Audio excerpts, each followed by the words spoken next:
신용한의 직관TV. 신용한의 직관. 시청자 여러분 안녕하십니까? 신용한의 직관, 경제로 풀어보는 정치 코너입니다. 이번 코너의 제목은 사공이 많으면 배가 산으로 간다? 물음표입니다. 사공이 얼마나 힘을 합쳐야 배를 산으로 끌고 갈 수 있을까? 입니다. 자, 제가 창업 및 공동창업에 대해서 시대적인 대세로 많이 오고 있다라고 말씀드렸습니다. 그런데 대한민국에서는 유독 창업이라든지 공동창업에 대한 인식이 굉장히 박한 게 사실입니다. 말씀드렸듯이 창업 선호지수라는 게 있습니다. 창업에 대해서 얼마나 호의적으로 대하고 그에 대해서 직접 투자를 하고 하는 그런 것들을 개수로 나타난 거에서 보면 미국은 약 70 정도가 됩니다. 그런데 대한민국이 높을 때 35 정도밖에 되지 않습니다. 그만큼 창업에 대해서 거부감이 미국의 절반 정도밖에 안 될 정도로 이렇게 창업이 아주 성행하고 있고 공동창업이 발달되어 있는데도 인식은 굉장히 부정적인 인식이 많다는 거죠. 그러면 왜 그렇게 부정적인 인식이 됐을까? 왜 부모 자식 간에도 절대로 같이 하지 마라, 형제 자매도 같이 하지 마라, 특히나 사업이 뭐가 잘못됐을 때 공동창업이 문제다 뿐만 아니라 거슬러 가서 창업한 그 자체가 문제다 라고까지 할까에 대해서 한번 보겠습니다. 자, 창업 및 공동창업 이런 것들에 대해서 뭐가 잘못됐을 때는 그 자체가 마치 악의 축인 것처럼 그렇게 모든 원망을 다 뒤집어 쓰는 경우가 많습니다. 왜 그럴까요? 우선 창업이나 공동창업을 했을 때 수익이 났을 때 특히 혼자 요즘은 자기 똑똑해서 100% 지분을 가지고 1인 창업하는 경우도 있지만 대부분 전문 분야를 가지고 같이 나누어 가는 경우가 많거든요. 그러면 첫 번째로 나누어 먹는 게 어렵다라는 부분이죠. 나누어 먹을 때 우리나라 사람들은 자기 거에 대한 의식이 굉장히 강하다고 해요. 아마 집도 여러분들 주택 구입 여러 가지 보셨지만 내 거, 내 집, 그죠? 물론 요즘 젊은 청년들 사이에서 공유의 개념이라든지 나눠 쓰는 것 이런 것들은 굉장히 일반화되어 있습니다. 예를 들어서 차도 옛날에 무조건 내 거 아니면 안 된다 했다가 예를 들어서 공유 차가 나오고 에어비앤비 같은 공유 숙박 서비스까지 나오는 그런 시대가 됐잖아요. 무조건 내 것만 고집하진 않지만 전반적으로 우리 사회에 자기 거, 내 거에 대한 소유에 대한 개념은 굉장히 강합니다. 제가 결혼할 쯤에 그때 대부분 뭐가 첫 번째였냐면 결혼을 하려면 묻는 게 장인어른께서 묻는 게 어느 집이나 비슷하게 근데 자네 집은 한 채 마련했는가 였습니다. 아마 지금의 2030들이 들으면 굉장히 좌절할 수 있는 얘기겠죠. 한 20여 년 전에 시대적 배경에서 당연히 그렇게 당연시하면서 물어본 적이 있습니다. 그만큼 자기 거, 자기 집, 자기 차 이런 것들을 중요시했죠. 그러다 보니까 만약에 같이 무엇을 이루었을 때 이걸 나눌 때 거기서 싸움이 나서 깨지기 쉽다. 그래서 나눠 먹기가 너무 어렵다는 거 하나가 있었고요. 그 다음에 단순히 파이를 나누는 그 접시만 깨지면 상관이 없는데 거기서 우리나라 사람들 굉장히 인간적인 정의나 의리 이런 거 중요시하잖아요. 그러다 보니까 그 접시도 깨지고 사람 간의 관계도 깨진다. 이 부분을 굉장히 두려워하는 것 같습니다. 그래서 우리 흔한 얘기를 이런 얘기 하잖아요. 돈도 잃고 친구도 잃는다. 그런 얘기 많이 하잖아요. 그래서 이 모든 것들을 대변하는 한마디가 있습니다. 사공이 많으면 배가 산으로 간다. 라고 하면서 같이 창업을 했을 때, 공동 창업을 했을 때 위험성에 대해서 옛날부터 그렇게 이제 얘기들을 하고 있죠. 그래서 다시 이렇게 이제 그릇된 인식으로 저는 보는데 왜 그릇된 인식이 됐느냐? 창업이 실패하면 모든 사업이 실패하면 창업 그 자체가 잘못된 거야 라고 하면서 거슬러 올라오고요. 같이 공동으로 창업했을 때 실패하면 거봐 같이 했으니까 잘못된 거야 라는 얘기들을 많이 합니다. 자, 우리나라 대부분의 사람들은 체계적인 시스템이나 어떤 예를 들어 시스템의 대표적인 거 계약서 이런 것들도 시스템을 갖추기 위한 하나의 일환이 되겠죠. 그러면 야 동생아 나랑 같이 공동 창업하자 떡볶이집 하나 창업하자 라고 했을 때 내가 그러면 너는 세계 요리 경연대회에 나가서 수상을 한 그런 어떤 자랑스러운 브랜드를 가지고 있고 레시피도 가지고 있고 나는 영업 마케팅을 잘하니까 내가 손님들을 많이 받아올게 이렇게 하면서 같이 하자고 그랬을 때 형님 그런데 형하고 나랑 몇 대 몇으로 하는 거야? 야 같이 너는 기술을 대고 레시피를 대고 나는 마케팅을 하니까 5대5로 하자 이렇게 했을 때 말로만 하는 경우가 많죠. 그러다가 후배가 만약에 이 형님이 평소에도 약간 거짓말도 치고 뻥도 치고 이런 숙성이 있어서 형 그럼 나하고 이걸 서면으로 써. 그러면 바로 뭐라고 합니까? 자식 말이야 째째하게 형 못 믿는 거야? 어? 이렇게 되는 거죠. 그러다 보니까 의리와 정, 어떤 감성, 감정 이런 것들을 더 우선하게 되는 경우가 많습니다. 이것은 비록 창업뿐만 아니라 우리나라 대한민국 사회 전반에 어떤 펼쳐져 있는 우리 사회의 특징이라고도 볼 수 있습니다. 그런 다음에 또 뭐가 있냐면 창업 준비 단계에서 아주 차곡차곡 체계적으로 준비하면서 토론, 논쟁 이런 것들을 하면서 문제점을 하나씩 체크를 하고 제거를 하고 해나가는 그런 과정들이 필요하잖아요.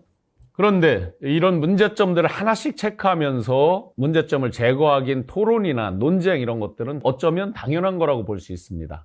그런데 그런 것들을 따지고 묻고 했을 때 대부분 어떻게 됩니까? 야, 이거 형 못 믿는 거야? 또 가다 보면은 야, 너랑 나랑 아래집 살면서 초등학교 때부터 몇 년을 같이 보고 살았는데 이 정도 우리가 못하겠냐? 이런 식으로 어떤 감각적인 얘기, 어떤 정에 의한 얘기 이런 것들로 대충 넘어가는 경우가 많습니다. 그러다 보니까 시스템 이런 것들을 갖추지 못하고 잘 될 거라는 믿음, 어떤 근자감이죠. 근거 없는 자신감 이런 것들로 일단 출발을 하고 갑니다.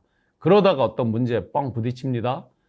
시스템으로 만약에 뭐를 설정해 넣었다면 또는 매뉴얼이 있었다면 그에 의해서 서로 충분히 협의하고 넘어갈 수 있는 부분도 예를 들어서 매출이 하루에 100만 원이 일어나는 것 같습니다. 주방에서 내가 열심히 일을 하면서 새로운 레시피도 개발하고 예를 들어서 매운 떡볶이가 대세였는데 거기에다가 단짠단짠 시대적인 대세까지 가미를 해서 내가 새로운 메뉴를 내서 수많은 손님들이 왔고 했는데 오늘 100만 원 매출이 난 것 같은데 저녁에 정산하면서 보니까 90만 원밖에 안 돼요. 이 형 이렇게 나 모르는 사이에 슬금슬금 주머니에 인마이 포켓 하는 거 아니야? 불신이 생길 수도 있겠죠. 그런 식으로 서로 이제 믿음이 깨지기 시작하고 하다 보면 나중에 정산에 이런 불신이 쌓여가다 보면 예를 들어서 1호점이 너무 잘 돼서 2호점을 갈 때 또는 3호점을 막 내고 어느 정도 단계가 커져서 프랜차이즈를 낸다든지 했을 때 과연 그걸 믿고 서로 할 수 있느냐? 깨지겠죠. 쉽지 않죠. 그래서 예를 들어 2호점을 낼 때 이제 서로 이런 거죠. 야, 1호점이 이렇게 잘 된 건 형이 이만큼 영업을 열심히 해서 그런 거 아니냐? 그러니까 2호점부터는 형이 6대4. 무슨 소리야, 형님. 내가 주방에서 이런 신메뉴도 개발하고 끊임없이 노력하고 날 더울 때는 나는 엄청 비 오듯이 땀을 흘리고 추울 때는 내가 이 설거지 하면서 막 손실없고 이 난리 났었는데 형, 2호점부터는 내가 6대4지. 이런 식으로 이제 막 관계가 흐트러지기 시작합니다. 바로 뭐라고요? 시스템이 없었죠. 그렇습니다. 매뉴얼도 없었습니다. 그러다 보니까 배가 산으로 가는, 정작 비즈니스는 잘 되고 있는데 점점 간극은 벌어지고 내부적으로는 깨지는 소리가 들리고 이렇게 되는 경우가 많죠. 그래서 정작 중요한 것은 가치평가의 기준을 만들어야 된다는 거, 그 다음에 시스템, 예를 들어 계약서도 시스템의 한 일환이라고 본다면 웬만하면 서로 아리까리한 거, 서로 막 헷갈리는 거 이런 것들은 계약서로 하는 게 훨씬 낫겠죠. 그 다음에 관계에 있어서도 서로 윈윈해야 된다라는 마음을 갖고 미래를 함께 간다라고 하는 그런 처음 창업 정신을 갖고 같이 손잡고 웬만한 것들은 이 시스템에 계속 대입해 보면서 해결을 해나가다 보면 여러분들 사공이 많아서 배가 산으로 간다고요? 그런 케이스가 있습니다. 실제로 좋은 케이스로 있습니다. 여러분들 파나마 운하 이런 거 아시죠? 물에 고도차를 이용해서 배를 위로 끌어올려서 다시 단차를 이용해서 옆에 그 좁은 이제 운하를 파서 넘어가는 식이죠. 뒤집어 보세요. 사람들이 얼마나 힘을 합치고 머리를 같이 아이디어를 합치고 했을 때 배를 산으로까지 끌고 갈 수 있겠습니까? 배를 산으로 끌고 가서 다음 바다로 다시 넓은 바다로 내려가는 기적이 일어난 거죠. 파나마운하 예를 들었듯이요. 사공이 많아서 배가 산으로 가는 것이 아니라 정말 힘을 합치고 노력을 하면 못 이룰 일이 없다라는 거죠. 바로 그 속담 격언의 현대적 해석입니다. 맞습니다. 이번 총선 보셨을 겁니다.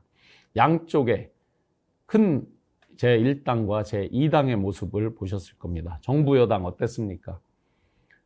한 사람의 한동훈이라고 하는 원톱을 뽑았습니다. 그런데 중간에 가면서 정부 대통령실과 서로 부딪힘이 일어났습니다. 언제든지 충돌은 일어나게 마련입니다. 어찌 보면 충돌이 자주 일어나는 건 당연한 현상입니다.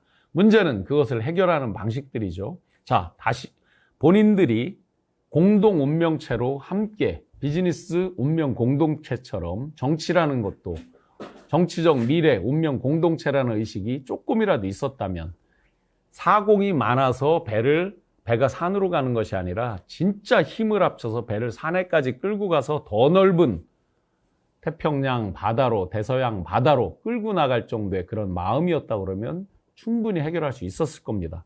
그런데 정작 무엇이 없었습니까? 그렇죠. 시스템이 없었습니다. 야, 형 못 믿는 거야? 내가 너랑 같이 검찰에서 몇 년을 어찌 했는데 형 못 믿는 거야? 우리가 그동안 해왔던 일들을 한번 생각해봐. 이건 뭡니까? 시스템이 아니라 인간적인 정의리 이런 부분들이죠. 그러다 보니까 그건 잣대가 그때그때 다릅니다. 거기다가 조금만 간극이 벌어지면 더 서운해지고 더 감정의 골이 깊어질 수 있습니다. 즉 시스템이 없었다는 거. 이런 어떤 충돌이 일어났을 때 어떤 매뉴얼에 의해서 어떻게 해결한다는 게 전혀 없었다는 거. 그리고 비즈니스적인 운명 공동체처럼 정치적 운명 공동체, 우리가 잘못했을 때는 우리 둘만 잘못되는 것이 아니라 우리 정부 여당 집단만 잘못되는 것이 아니라 백성들이, 온 국민이 힘들어질 수 있고 비즈니스가 망한다는 것은 뭡니까? 직원들, 임직원들이 다 월급도 못 받고 힘들어진다는 거죠. 민생 자체가 힘들어진다는 것. 이런 것들의 연속선상을 조금이라도 생각해 봤다면 이런 현상은 나타나지 않았을 것입니다. 그에 반해서 제1당이 된 민주당 어땠습니까? 공천 과정에서 파동, 그건 양당이 다 있었죠. 물론 굉장한 부딪힘이 있었습니다. 그러나 딱 공천 과정이 끝나고 난 다음부터 어땠습니까?